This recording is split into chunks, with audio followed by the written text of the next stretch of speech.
Hey, welcome along to Life Switch Online. So excited to have you with us tonight. Man, don't know what your day's been like. Hope you've been able to stay inside, out of the rain. I don't know where you're watching this from, but here in Wellington, man, we've just had so much rain over the last 24 hours. So, man, it's so great that you can connect with us from a nice, warm place over a screen. And as we continue today in our series, Cash Conversations, we're in part 3 of our series, Cash Conversations. And last week we spent a little bit of time talking about how a lot of people tend to use their money or how they think about money or their financial plan. And it goes something like this: I'm going to earn what I can, I'm going to access what I can, so I can spend what I can, and I'll figure it all out later. I'm going to work, earn money, or if I can, find ways to access money through credit and overdrafts and afterpay, so I can buy heaps of stuff, so I can spend it all to give me the lifestyle that I want, and I'm going to figure it out later. And yet what we've discovered is that that's not really the best way to live financially. And I know this to be true, and I know this of you, because all of us, no matter where we are on our faith journey, we all kind of want 3 things from our money. This is, I think, going to be true of you. We want our money, one, to firstly be used to make a difference. We want to be able to use our money to make a difference in the world in which we live. A second thing we want to do when it comes to our money is we want to be in a place where there's a level of financial peace, where we're not just got all these worries and all this stress about money, but there's this sense of financial peace, that I'm okay with how I'm doing financially. And the third thing we want to do is we tend to want to build a financial legacy. We want to be able to build a financial foundation that's going to long outlast us. And I bet those 3 things are what you want. In fact, I think most of us as we go through life, if we could get to a place where, man, we can put a tick in all of those 3 boxes, we'll be very, very happy with what we've done financially. But the plan that we've just talked about, this plan right here, that's not going to lead to a place where we can tick those 3 boxes. And so over the last couple of weeks, we've talked about some things that money would say. If cash could communicate with us, what would it convey? And cash would say things like, you're not the owner of me. It would say, I'm not the meaning of life. I can add meaning to life, but I'm not the meaning of life. Cash would say, I'm a means to an end, but I'm not an end in and of myself. And lastly, we looked at this. To be responsible, you must be intentional. If money doesn't belong to us, we're simply managing it. If we're going to be responsible, we've got to be intentional with it. Money would say it's your financial priority, what you do first, that shows what has authority in your life. And then we asked this big question last week. Money might say to us, do you have me or do I have you? Have you and I, have we got money in our pockets, or does money actually have us? Is money calling the shots, or are we calling the shots? And so in order to achieve those 3 things that we just talked about, that we want to use our money to make a difference, to find financial freedom, and to build a financial legacy, we identify here's a financial formula that's going to work. We're going to give first. We give first to honor God and show that we trust Him. Then we're going to invest. So we're going to invest to ensure we build a financial foundation for the future, and then we will live on the rest. So this is very sort of opposite thinking as to how most people think when it comes to money. And lastly, we spent a lot of time talking about give. So what I want to do today is focus on the second part of this, the invest part of the equation. Because we're going to give, then we're going to invest, and we're going to live on the rest. So let's have a look. A couple of Proverbs. What do these teach us about investing? Here's what it says. The wise store up choice food and olive oil, but fools gulp theirs down. Fools spend all they have and get rid of it out the door, but wise are going to store up stuff. We will not be dealing with food and with olive oil, but we're going to store up our money. Fools are going to spend theirs. They're going to devour it straight away. Another proverb says, do your planning and prepare your fields before building your house. Okay, what this proverb isn't saying, it's not saying don't buy a house. What the heart of this proverb is telling us to do is to get our financial life in order before we build our house before we build the life. A lot of people, they identify the lifestyle they want to live and try and access as much money as possible in order to fund that lifestyle that then tends to leave them in a whole lot of debt, and they can never actually build the life or build the house that they want. Well, what this proverb says to do is say, figure out your financial plan first. Get things working first. Build a financial platform, then you'll be able to build your house, or then you'll be able to build the life that you want to live, but do the hard work first. You can pay now and play later, as opposed to playing now and paying a whole lot more later on. But in this formula, remember, we've got give first, then invest, then live on the rest. And in these next two verses, I just want to explain why these are so powerful and why we need to ensure we give first. I think if we're doing this well, we give and we invest. That sort of goes hand in hand, and then we live on the rest, and that's how it works. And this is why that give is such an important part, because it's easy to take what we're going to talk about soon and try and do some stuff so you can build a whole lot of personal wealth, but you've got to be doing it for the right reasons. Making sure we give first really protects our heart. Paul was writing to Timothy, and Paul wrote this in the letter 1 Timothy. He says, for the love of money is a root of all kinds of evil. Some people, eager for money, have wandered from faith and pierced themselves with many griefs. How many of us, we know people that have had to deal with a lot of grief because of someone's love for money? How often have we seen families get torn apart, or brothers not talking to brothers, or sisters not talking to sisters, or parents not talking to kids because someone's been greedy and for the love of money has caused them to do something evil, where they've just done something dishonest or maybe just manipulative or something wrong. For the love of money causes many griefs, and we know that to be true because we see it in the world around us. And then Paul continues, he says, command those who are rich in this present world not to be arrogant, nor to put hope in their wealth. So what Paul's saying here is even if you've got wealth, even if you've been able to produce a lot of wealth, don't actually get arrogant about it, or don't put your hope in wealth. Because why? Because it's so uncertain. But we need to put our hope in God, who richly provides us with everything for our enjoyment. And what I want to do is just pause here for a moment, because some of you are going, well, I don't need to be commanded on this because I'm not rich. And it says those command who are rich. And he's rich, and she's rich, and they're rich, but I'm not rich, so I can kind of ignore this part.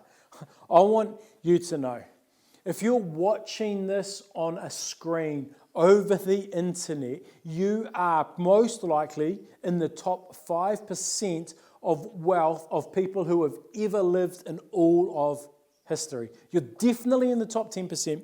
You're most likely in the top 5% of people who have ever lived over all time. You are rich. Now that might come as a bit of a shock for someone. That might make your day. You're like, I'm rich. I've made it. You are rich. If you're watching this on a screen with a roof over your head, you've got access to a shower, and there's some food in the fridge, you are rich. So he's talking to us. He's saying, hey, you can build wealth. There's nothing wrong with building wealth. But hey, don't put your trust in your money. Make sure your trust is in God. And that's why, team, we want to make sure we give, invest, live on the rest. Give, invest, live on the rest. Because that shows that our faith, our trust is still first and foremost in God, not in our money. And it prevents us from getting greedy. What I want to do is I want to take you through a parable that Jesus told as we talk about invest, to show you the power of investment. Because you might not know this, but Jesus actually spoke about investment. In fact, in the parable I want to take us to, it's often known as the parable of the talents. And the way this parable is often told in Christian circles is used to talk about our talents, like our strengths. Maybe I've got a talent of being a musician, or I've got a talent with technology, or I've got a talent with public speaking, or a talent with hospitality. And so what a lot of times people will use this parable in the context of is, are you using the talents, the things that God has put in you? And yes, it can be used in that way, but when it actually talks about a talent, or the reason it's called the parable of the talents, because when Jesus talked about a talent, but that really was a sum of money. And so this parable is directly about money and how people can take money and make money grow, about building wealth. And so what I want to do, and this is actually, let's read it literally rather than about our natural talents, because when Jesus said talent, he wasn't thinking about your ability to sing a song. He wasn't thinking about how well you could hit drums. He wasn't thinking about how well you could prepare food or how you could encourage people with your words or how you can teach or anything like that. He was very much talking about money. So let's look at this parable in the context of money. Here we go. So Jesus says, again, it will be like a man going on a journey who called his servants and entrusted his wealth to them. Remember we talked in the first week about we're not the owners of money, that I don't own it, I just manage it for a season. Well, here, this owner, this man is calling his servants and entrusting them with his wealth.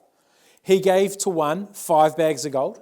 He gave to another 2 bags of gold and to another 1 bag, each according to his ability. Then he went on his journey.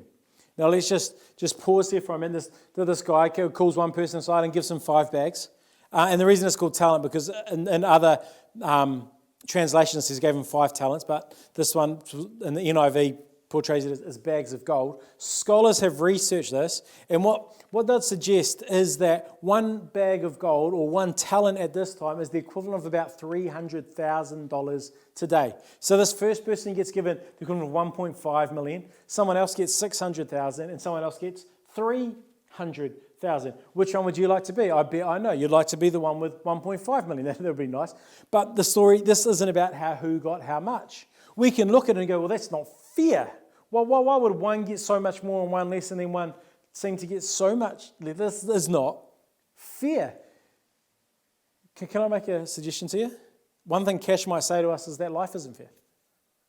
It isn't fair. See, all of us watching this are in a different place financially. In fact, all of us were born into a family and we had no choice over or no idea as to how well off our family was financially. There are some people watching this and you might have been brought up in a family where money just was never an issue. You could have, if the family had access to whatever they wanted, whenever they wanted, because there was so much wealth. There's other people watching this, and you might have grown up and money was so scarce, you really know what it's like to live not knowing where your next meal's coming from or where you might be sleeping in 3 nights' time. Life isn't fair. That wasn't your fault. You didn't choose that. You were born into that family. And so what Cash would say to us is life isn't fair, so stop looking at others and focus on your own. Focus on what you have got. One person in the story has been given 5, 2, and 1. As we go through life, it's always easy to see someone who's got more than us and someone who's got less than us. And what it's even easier to then do is think, if I had more, I'd be better than him. If I had less, I'd do a better job than them. But we're not called to be responsible for those who've got more or for those who've got less. We're called to be responsible and to steward what's been given to us. One thing I love about comparison, or I've been told, and I really love the idea of this, is no one wins with comparison. There is no win in comparison. You're never going to win. And so Cash might say to us, life isn't fair.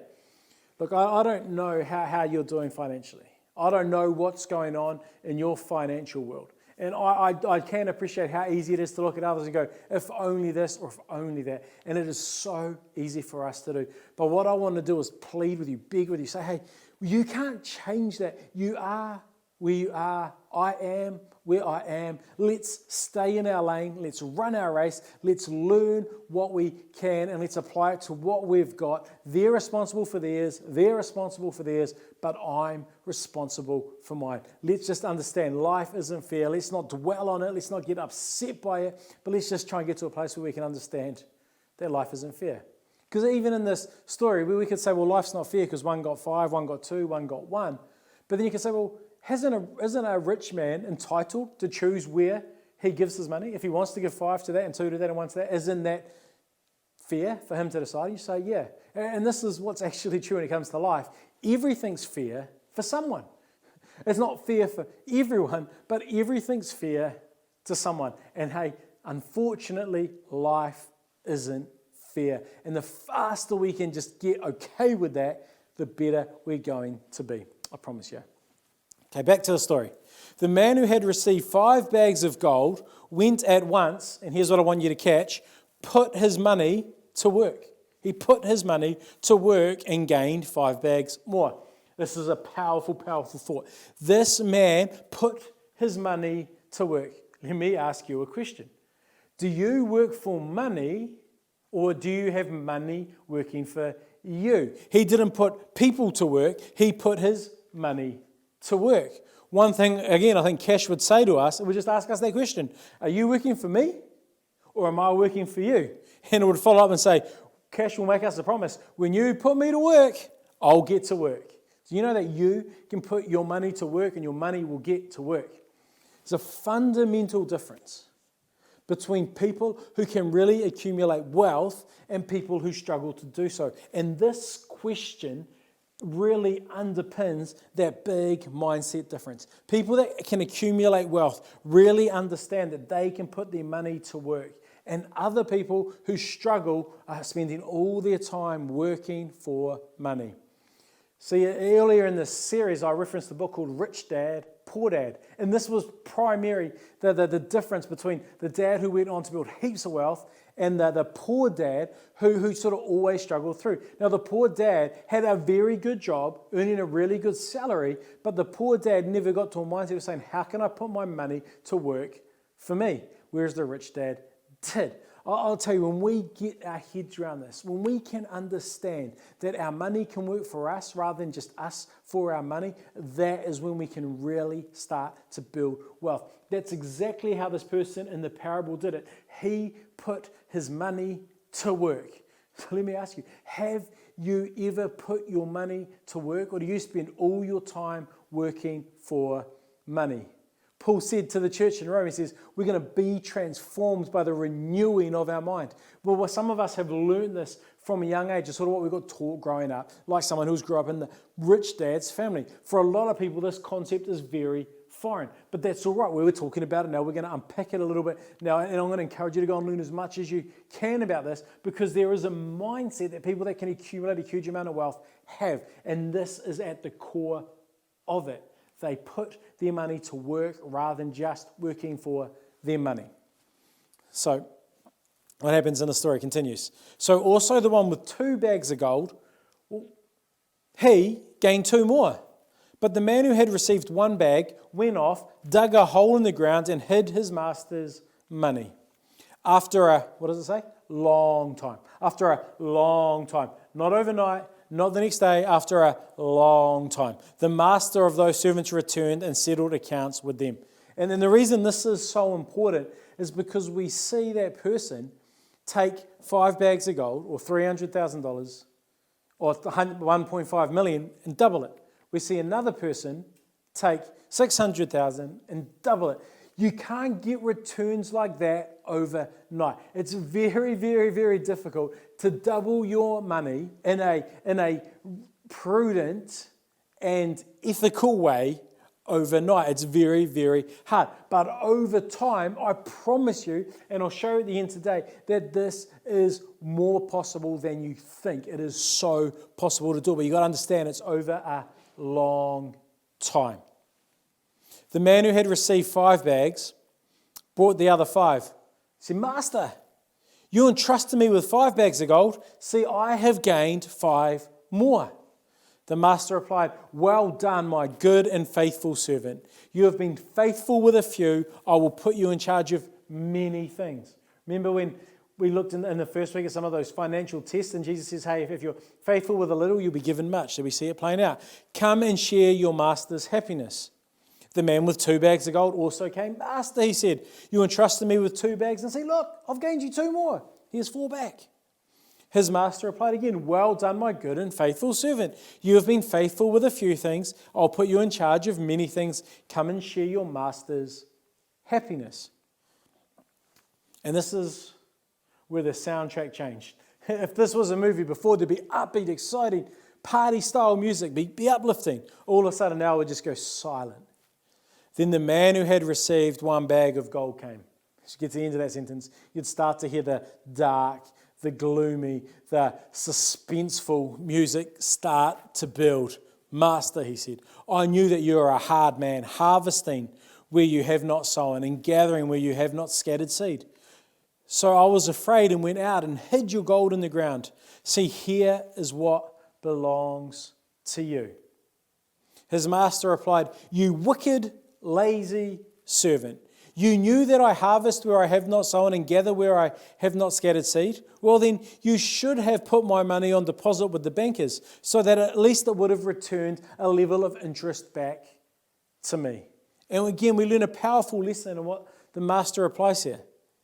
The master calls this servant who hasn't done anything with the money, who hasn't taken responsibility for investing it, for growing it, he calls him wicked and lazy. Wicked and lazy. Now, what do we know about the servant? We understand that the servant had a picture of the master, but he had a wrong picture. He'd never really looked into who the master was or come to know or understand the master. Can I make a suggestion? That for many of us, when it comes to finances, we never really look into how to do finances well. In fact, we never really look at what it means to build wealth and what that can be like. And we just go, "Oh, it's too hard. There's too many numbers. Oh, that's for the rich people. That's for those type of people. That's for people before they have kids. Or that's people after they have kids. That's for people who are single. That's for people who are in a relationship." And then we always find these excuses and we have all these ideas in our head. What I'd suggest is maybe if we bury our head in the sand when it comes to this, if we don't look into it, could we be considered that lazy servant? Oh, I'm not sure, but maybe I'll just put that with you, not because I want you to feel bad, but because there's so much material out there, there's so much resource out there that we can get our hands on to learn that sometimes if it just takes a little bit of effort. And if we're not willing to put in effort, then we'd be called lazy. And so maybe, if we're in a place where we've never tried to learn anything in the space, and maybe you've never learned that you could learn stuff in the space, from now on, I'll just maybe put it to you. If you go from here and say, "I'm not going to try something," maybe we could be considered lazy. So let's just keep going. And look what the master does here. Remember, we're talking about fairness before. "So take the bag of gold from him, the one who only had one, and give it to the one who has 10. Hang on a minute. You're going to say, he's only got one, and you're going to give it to one who's got 10? Yes. Why? "For whoever has will be given more, and they will have an abundance. Whoever does not have, even what they have, will be taken from them." And this is what we see play out over and over and over and over in our world today. I don't think it's a good thing, but it's a real thing. We just see it. People who are rich tend to get richer. People who are struggling often they make financial decisions afterpay, credit card debt, what else? Overdrafts, and all of a sudden the financial position gets worse and worse and worse and worse, and it's very, very sad to see. So this is why I'm passionate about this, because you can either have some and move forward, or you can have some and move back, but the choice is up to you. And why it's so important for us, not to get into the comparison game, is just think about it with me for a moment. So you might not be the person who's given 5. In fact, you could look around and point to people who've got 5. You might say, "Man, I've even been given 2. I can point to those people too." But according to this, if someone's got 2, they can turn their 2 into 4. Well, if I've got 1, I can take my 1 and turn it into 2. Then I'm at the same point as that person who had 2. So I can then take my 2 and turn it into 4. If I then take my 4, I can turn that into 8. I can take my 8 and turn that into 16. I can take my 16 and turn it into 32. Do you see what I'm saying? That there's opportunity for everyone. You might not be the same starting point as someone, but there is opportunity for you. So don't compare. Don't worry about him. Don't worry about her. Don't worry about them. You take care of what's been entrusted to you and go from there. All right. So what else might Cash say to us? I think Cash would say this to us. Little by little, over a long time. Remember the owner, the master left and came back after a long time. But little by little, over a long time, will result in a lot. Cash would say, hey, when it comes to building wealth, patience is your friend. You need to play the long game. The very long game. Look, it's not going to happen overnight. You don't expect these things to come overnight. If it sounds too good to be true, do you know what? It probably is. But little by little over a long time is going to result in a lot. Here's another proverb. Dishonest money dwindles away, but he who gathers money, what? Little by little will make it grow. Can I tell you a story? We've all done dumb things financially, so let me tell you one of the dumb things I did financially. I was about 14 years old. I was at school, and again, I'm lucky because this didn't cost me a whole lot of money, and it's a really, really good story to tell. But me and my friends, they used to watch the odd, when I was, at this age, 20-something years ago, infomercials were on TV, and we always used to just laugh at infomercials because it would essentially be like a half an hour advert for one thing, and the people would oversell and oversell and oversell, and it was quite hilarious. But wait, there's more if you've seen them. Well, on one of these infomercials was this little thing that promised to help you pick the winning lotto numbers. Hello!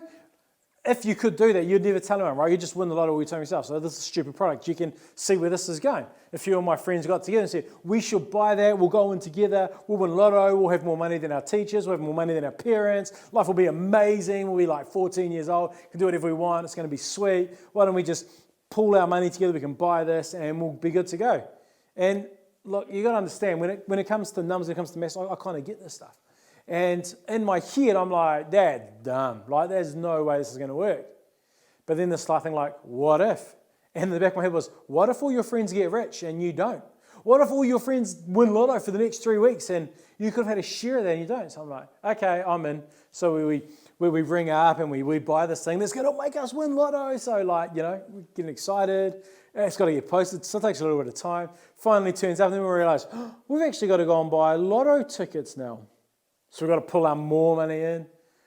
We buy the tickets, we get these numbers, and we're like waiting for the first lotto. Saturday night comes along. We didn't win. We're like, what's going on? What did we do wrong? And we checked it. No, we did it right. No, check it again. We checked it again. We did it right. Maybe we'll just try next week. We only try for about 2 or 3 weeks, and we realized you're an idiot. because this is what we wanted. We wanted to get rich quick. We wanted it to happen overnight. But the truth is, very rarely is it ever going to happen overnight. You might look at someone and go, man, they are like an overnight success. But what you'll generally find is there's been little by little by little by little by little by little. And you've just seen one part of the journey and you think it's overnight, but it's normally little by little by little by little that really makes it grow. And the good thing about this is we can all do it. We can all achieve it. I love this quote from Mark Twain. He says, the secret to getting ahead is getting started. The secret to getting ahead financially is getting started. If you want to get ahead financially, you've got to start to invest. You've got to start now. You've got to do something. In fact, when I used to teach this, I used to say this: give, save, live on the rest. You want to give, then you want to save, then you want to live on the rest. But here's what I've learned. Saving money doesn't get your money working for you. It just stores it away. It's actually when you can invest your money, you can put your money to work and you can really build wealth. So now I say, give, invest, live on the rest. Give, invest, live on the rest. There's still power in that saving because we're going to save to invest. And you might be sitting here going, well, how do I start? How do I get ahead? The very good first step is simply this. Get $1,000 in your bank account. Dave Ramsey says, what I encourages everyone to do is have a $1,000, he calls it an emergency fund. And when Dave talks about this, he says to people that are watching, whether it's across the table from someone or speaking to a crowd of thousands, he'll say, okay guys, let's think of what a financial emergency might be. Your car's going to need new tires. Your car might blow up and you need a new car. Your fridge stops working. Your washing machine leaks all over the floor and you need a new washing machine. The roof needs to be repaired on your house. One of your kids needs braces. And he just lists off all these things and he says, so how many of us are going to have one of these things happen at some stage in our future? Every person's like, yes, at least one, probably a whole bunch of those. So he says, well, if we know emergencies are going to happen, wouldn't we be smart to have an emergency fund so when that emergency comes, we're able to deal with it? And then he says this line, and I love it. It's so, so good. He says, when you've got an emergency fund, it turns a crisis into an inconvenience.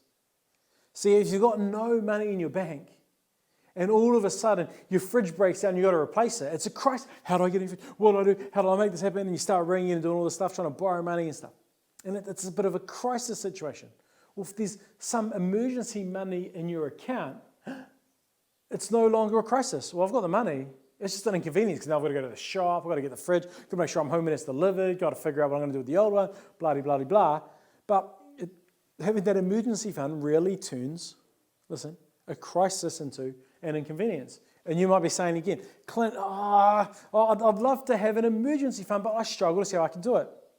I want to give you an opportunity right now to get you $1,000. That's what I want you to do. I want you to have a look around your house. I want you to identify stuff. Most of the stuff you're probably hardly even using anyway. Take it, put it for sale on Facebook Marketplace, on Trade Me, put it for sale online somewhere, and sell it. Sell all that stuff that you thought you needed, that you just had to buy, but no, you never really use. And I reckon you've probably got at least $1,000 of that in your wardrobe, in your garage, in the shed outside, maybe in that cupboard in the hallway, maybe under the stairs, maybe up in the attic, wherever it might be. You just start going through that, find some of that stuff that you bought that you no longer need, sell it, and you'll be well on your way to getting that $1,000 emergency fund.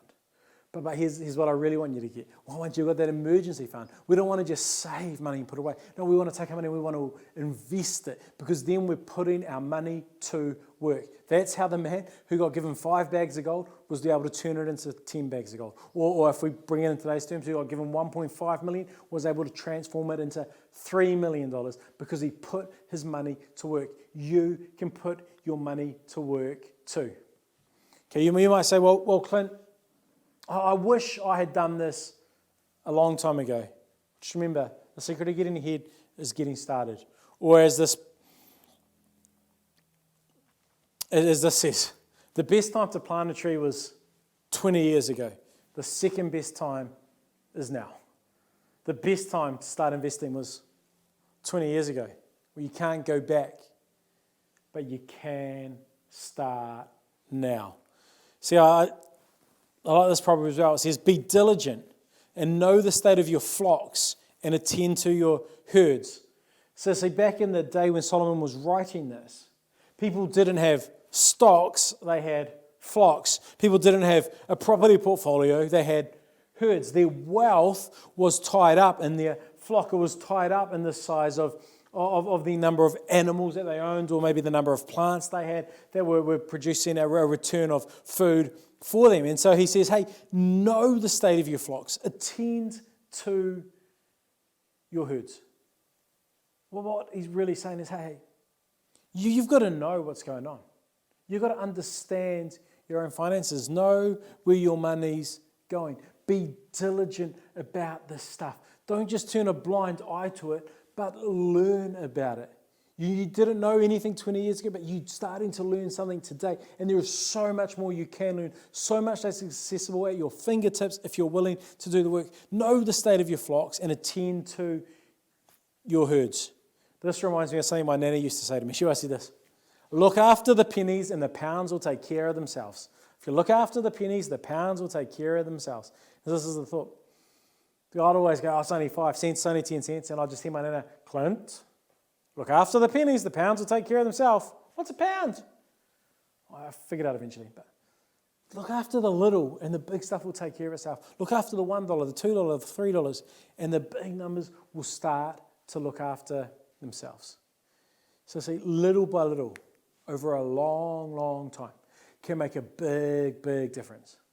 I want to show you a couple of graphs in a moment just to show you that it's actually possible for you and I over a long period of time to do exactly what 2 of those servants did: double their money. See, the first one is a graph of the New Zealand Stock Exchange, the NZSX 50, so they're the 50 top stocks in New Zealand. If you go back to where this graph starts, which is in, whereabouts was this graph? It starts in 2003.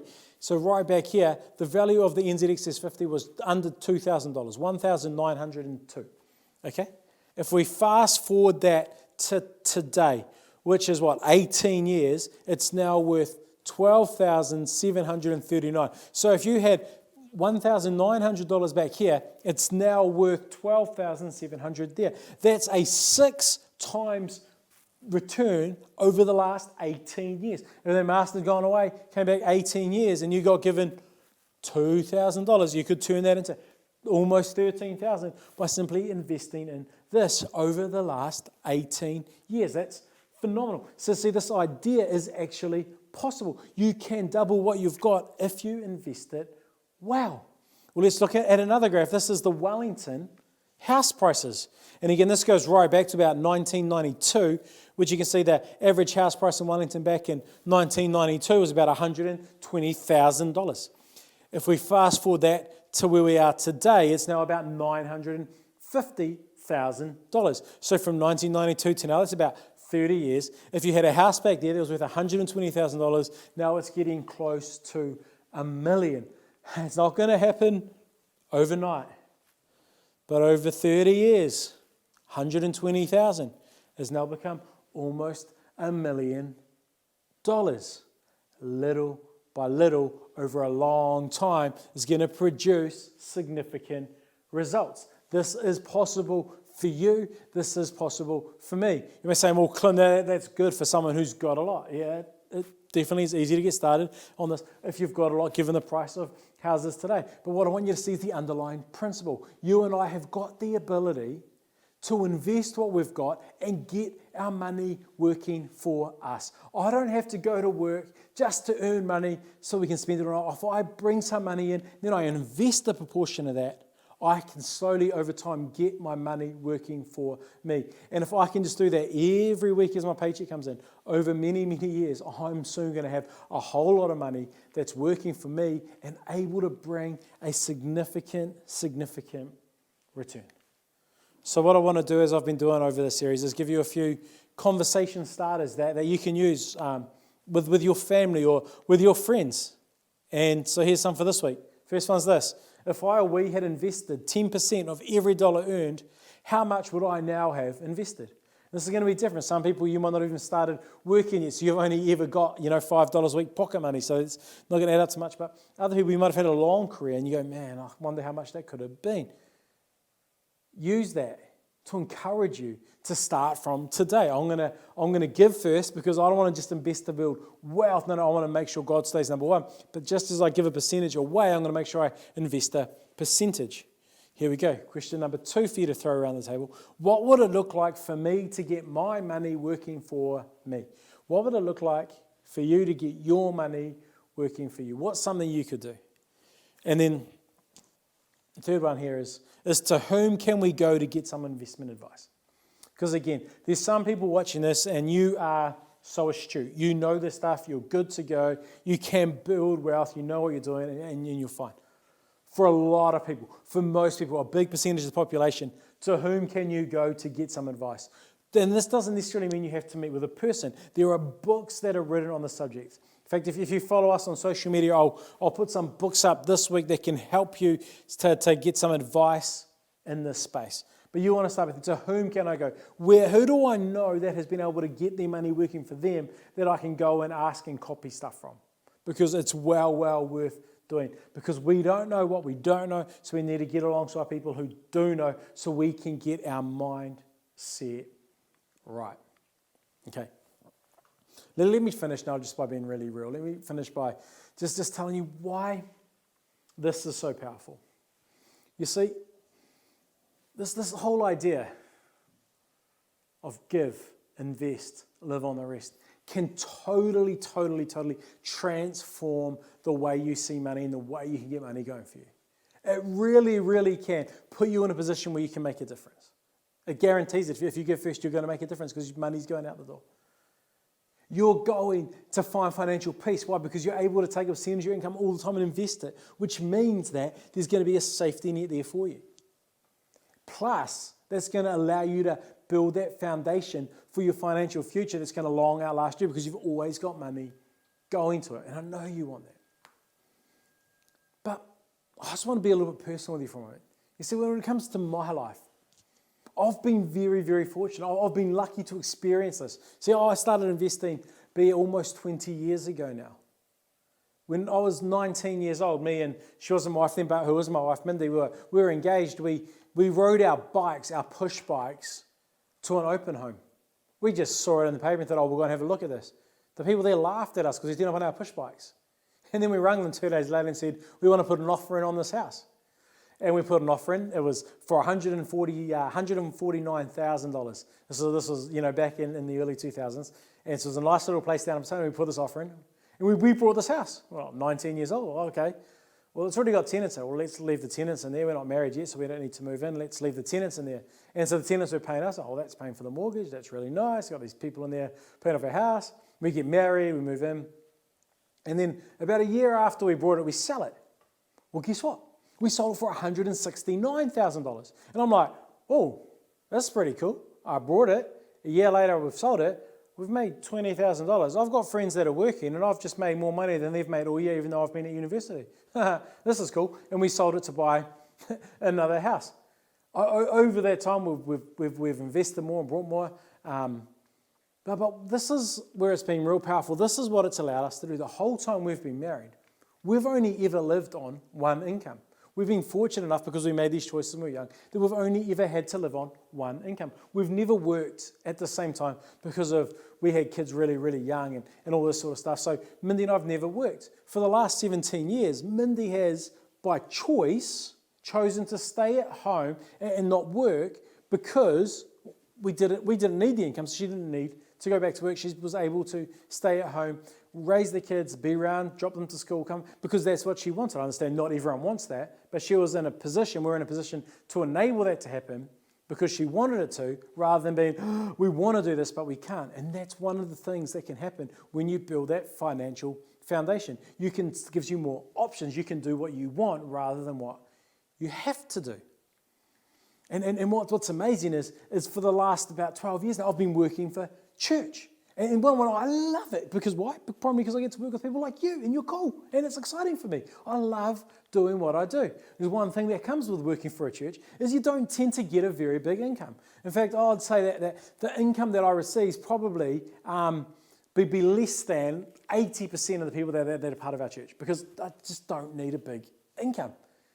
How are we able to do this? Because we invested a lot, and we invested young, and we've kept investing all the way through. It's put us in a position where Mindy can work if she wants to. Well, she doesn't have to work if she doesn't want to. It's put me in a position where I can do a job that I love rather than going to do a job where I have to earn money, because I'm not working for money. I've got money working for me. Did it happen overnight? Not at all. Is it starting to work for me now? It's starting to make a powerful, powerful difference. In fact, just this weekend, my wife and I, we went up to the Lion King show in Auckland. We flew up to Auckland, we stayed up 2 nights, we went to the Lion King, got back this morning, all ready for church. Could have I done that 20 years ago? Well, I could have, but I didn't. A lot of my friends were shooting over to Sydney for a week, going down to Dunedin to see others, to have a big weekend. All this sort of, I was saying, no, I can't do that, I can't do that, I can't do that. Why? Because I had a mortgage to pay. But all those small sacrifices back then now enable me to do it today, because I've got my money working for me. And I just want that for you. See, I want this for my kids. When I'm talking to my kids, I try and talk to them about money, how to get your money working for you, how to get your money, how to do this. Buy a house. You want to save up for a deposit, man. You want to buy a house as soon as you possibly can. Why? Because I know the power of having your money working for you. And so I'm trying to encourage my kids from the time they're young. You want to be able to do this. And I want this not just for them, but I want this for you. I want this for you. Because when you can do this, it gives you opportunities. It allows you to say, do things that maybe you never thought you'd be able to do. It enables you to make choices. I'm going to do this because I want to rather than I have to. And that is a powerful, powerful, powerful place to be. And I'll tell you what, especially when it comes to God, when it comes to us wanting to serve God, when you've got that financial foundation, do you know what? You can then say yes to whatever God's calling you to do. If God wants you to go there, well, I can go there. God, you're calling me to go be a missionary overseas. Yep, well, I can go because there's a financial foundation. If I've got no financial foundation, I've got to start making calls. I've got to ask people to loan me money for airfares, to give me money for when I'm over there, all this sort of stuff. Well, if I've built a financial foundation, when God calls me, I can just go. Opportunities are there when you do this. And I want that for you. I want that for you. So can I encourage you to ask those questions, to get the right people around you, and get your money working for you. Here's what we're going to do. I'll give you a couple of moments. I'm going to play a song. As the song's playing, I just want you to close your eyes. I want you to enjoy it. I want you to say, okay, God, what would this look like for me? Because for some people, this is going to mean some significant change in terms of lifestyle and what you're doing with money. But I'm going to ask you to say, okay, God, who can I go to get help from? Who can I get advice from? And I think if you really pray that prayer sincerely, God's going to start to maybe just drop some names into your head. So listen to the song. I'll come back because I'd love to pray for you.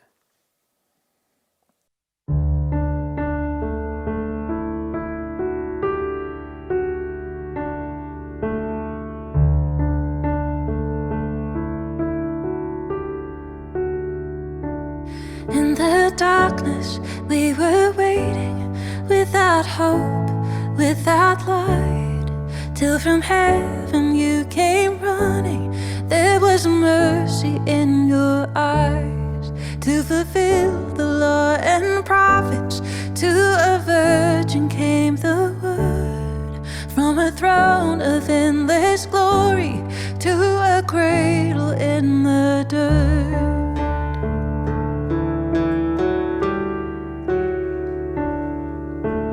Praise the Father, praise the Son, praise the Spirit, three in one. God of glory, majesty, praise forever to the King of Kings.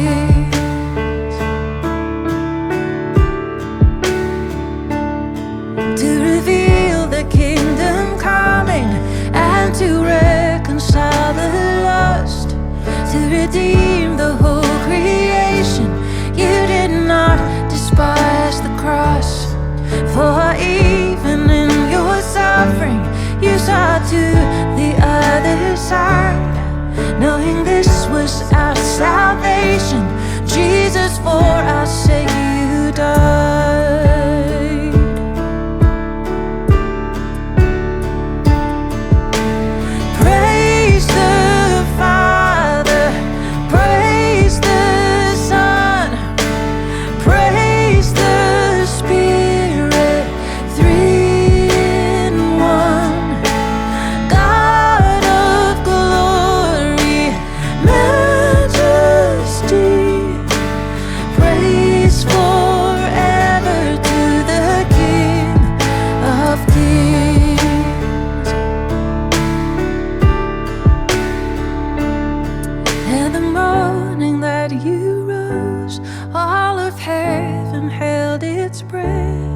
Till that stone was moved for good, for the Lamb had conquered death, and the dead rose from their tombs, and the angels stood in awe, for the souls of all who had come to the Father are restored, and the church of Christ was born. Then the Spirit lit the flame. Now this gospel truth of old shall not kneel, shall not faint. By His blood and in His name, in His freedom I am free. For the love of Jesus Christ, who has resurrected me. Oh, praise the Father, praise the Son, praise the Spirit, three in one. God of glory, majesty, praise forever to the King of Kings. Praise forever to the King of Kings.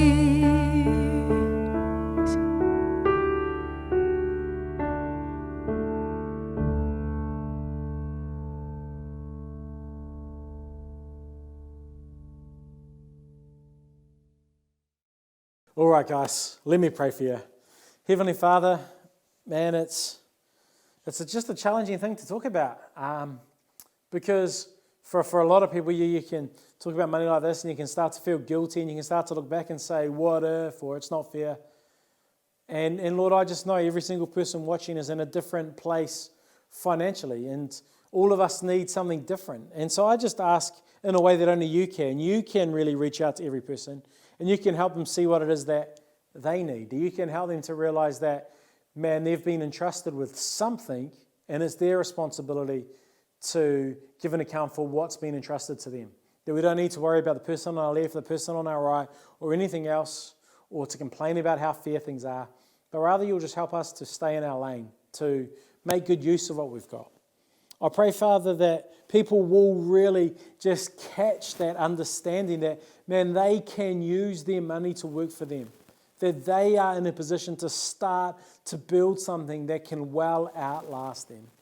And I pray, Lord God, that you'll put the right people in their circle. You'll give them the courage to shoulder tap, to ask the right people questions so that they can really get money working for them.